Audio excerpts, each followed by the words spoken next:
আপনার সাথে জিন আছে কিনা বুঝবেন কিভাবে? আপনাদেরকে আজকে কয়েকটা কথা বলি। যদি এই ধরনের সিমটম, এই আলামতগুলো আপনার ভেতরে থাকে, জানবেন যে আপনার সাথে জিনের প্রভাব বা ইফেক্ট আছে। যদি এই আলামতগুলো না থাকে, প্লিজ কেউ মনে করবেন না যে আপনার ভিতরে জিন আছে। এটা ওয়াসওয়াসা, মারাত্মক ওয়াসওয়াসা, আপনার ঘুম, খাওয়া সবকিছু নষ্ট করে ফেলবে।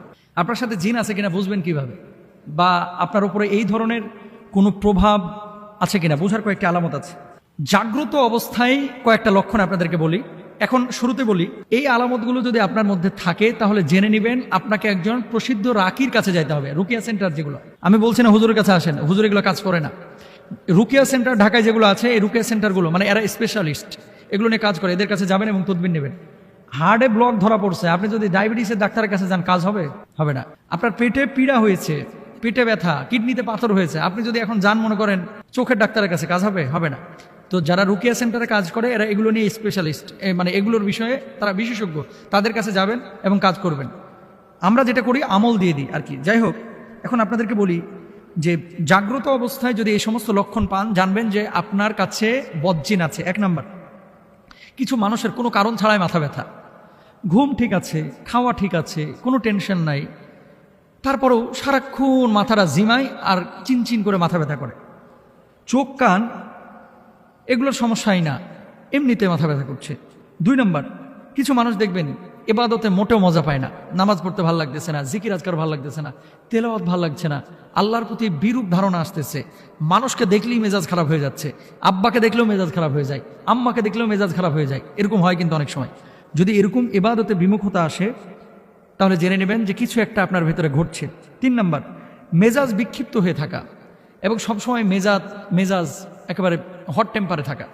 ভালো কথা, আপনি সালাম দিচ্ছেন, কিছু লোক দেখবেন আসসালামু আলাইকুম বলার পরে স্যাপ করে ওঠে, কার জিনিস পাও না খালি সালাম দাও, আছে এরকম। খাবারের কথা বলতেছেন, একেবারে স্যাপ করে ওঠে, মানে রাগে যাচ্ছে, খুব রূঢ় আচরণ করছে, উগ্র মেজাজে আচরণ করছে।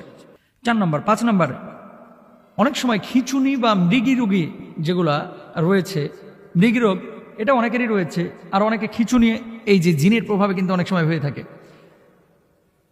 6 নম্বর, হঠাৎ অজ্ঞান হয়ে যাওয়া, গাড়িতে বসে আছে কোনো কারণ ছাড়া অজ্ঞান, দাঁড়ায় আছে কথা বলতেছে কোনো কারণ ছাড়া অজ্ঞান হয়ে যাচ্ছে, রাত্রিবেলায় দাঁড়ায় দাঁড়ায় গল্প করতেছে কোনো কারণ ছাড়া অজ্ঞান হয়ে যাচ্ছে। 7 নম্বর, শরীরের কোনো অঙ্গে সবসময় ব্যথা থাকা কিংবা বিকল হয়ে যাওয়া, অথবা ছোপ ছোপ কিছু দাগ দেখতে পাওয়া।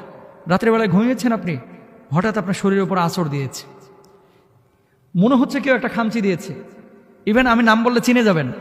আমরা যে বিদেশে সফরে যাই, অনেক সময় এমনটা হয়েছে যে আমাদের সাথী পাশের বেডে শুয়ে আছে, পাশে আমি শুয়ে আছি, সকালবেলায় দেখতেছি পায়ের এখানে কে যেন খামচায়া পুরো দাগ করে ফেলেছে। অথচ 4 স্টার মানের হোটেল, এখানে তো বিড়াল আসার কথা না, এখানে তো মশা মাছির প্রশ্ন ওঠে না, তো খামচাইলো কে? মেন কথা হচ্ছে এই ধরনের বিষয় ঘটে।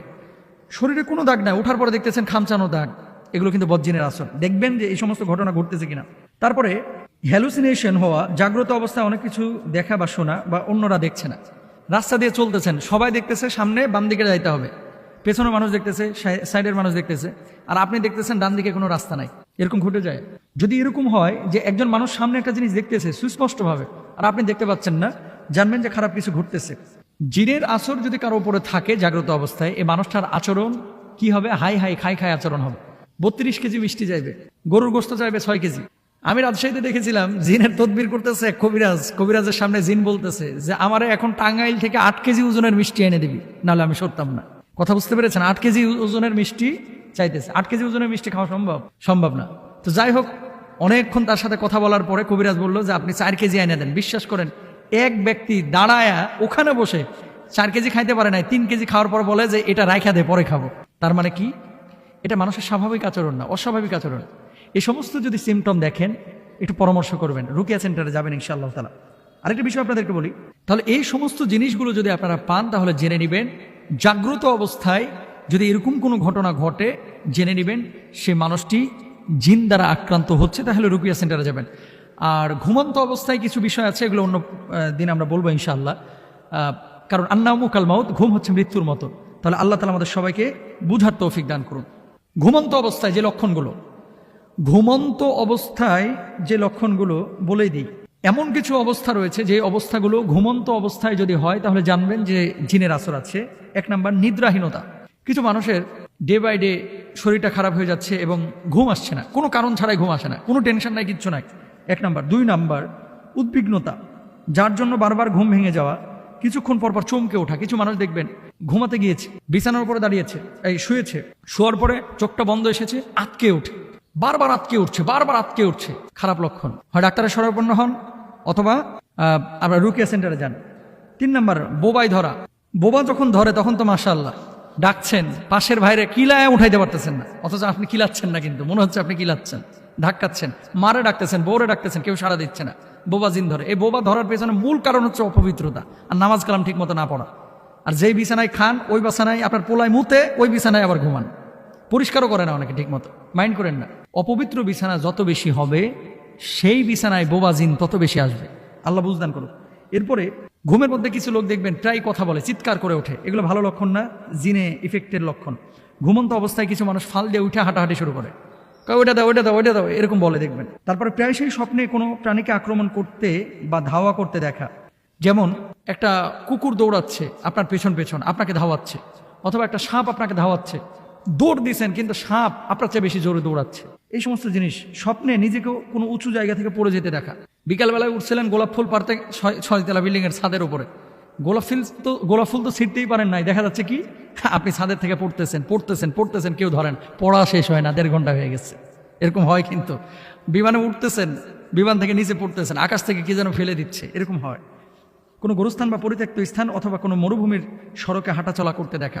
শুয়ে আছেন আপনি ঘরে, অথচ দেখতেছেন নিজে কবরস্থানের পাশে হাঁটাহাঁটি করতেছেন। তারপরে বিশেষ আকৃতির মানুষ দেখা, যেমন অনেক লম্বা, খুবই খাটো, খুব কালো কুচকুচি ইত্যাদি। এমন মানুষ দেখতেছেন যে মানুষটার মাথা আসমানে আর পা হচ্ছে জমিনে। খারাপ লক্ষণ। আমি আবারও বলি, একটা লক্ষণ পাইলেই অস্থির হওয়ার কিছু নাই।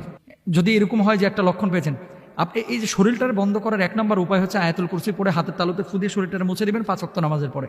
চারকুল পড়বেন, আয়াতুল কুরসি পড়বেন বিসমিল্লাহ সহকারে, ফু দিয়ে শরীরটারে মুছবেন, পবিত্র বিছানায় ঘুমাবেন ইনশাআল্লাহ। পবিত্র অবস্থায় থাকলে আপনার ভিতরে এই ধরনের প্রভাব আসবে না। এরপরেও যদি এরকম অসংখ্য আলামত আপনার শরীরের মধ্যে চলে আসে, রুকিয়া সেন্টারে যাবেন, চিকিৎসা নেবেন ইনশাআল্লাহ।